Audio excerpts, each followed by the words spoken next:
Hey folks, Byron Chaves, Lake Fork Guide.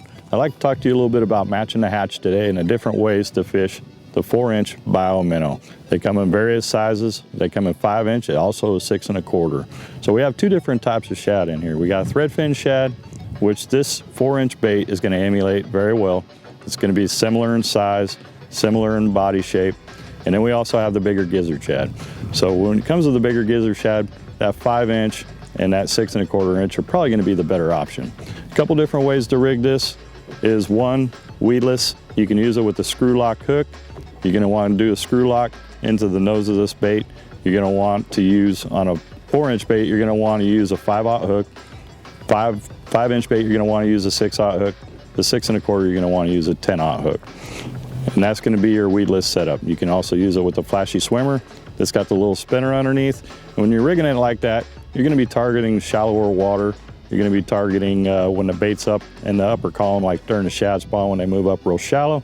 That's when that weedless shallow profile is going to work really well for you. The other way I like to rig these is with an actual lead head with an exposed hook. All right, that's going to be more of an open water when there's not as much timber around. Maybe you're on a hump with no timber. Maybe you're on a point with no timber or very little timber. And I'm just going to slow roll that deeper. I might go to a 1/2 ounce on this head.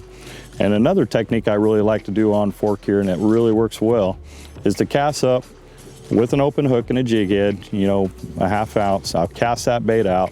I'll let it sink to the bottom and I'll crank it real fast. I'm just going to kill the bait. I'm not going to drop my rod tip. I'm just going to hold it steady and let that bait pendulum back down to me. That way it gives that nice swimming action as it's going back down. Be surprised how many times you get hit doing that. As soon as it hits the bottom, I'm going to crank it real hard again, get it to come up 5 feet, and let it pendulum back down to me.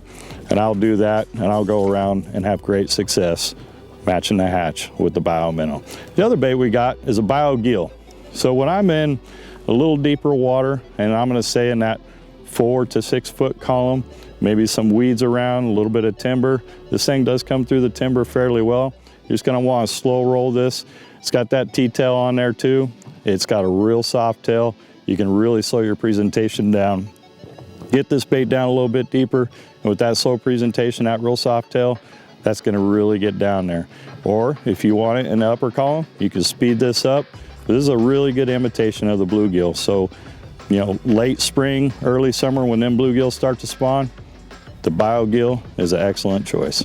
If you'd like to learn more about the Bio-Minnow and the Biogill, visit fishlabtackle.com.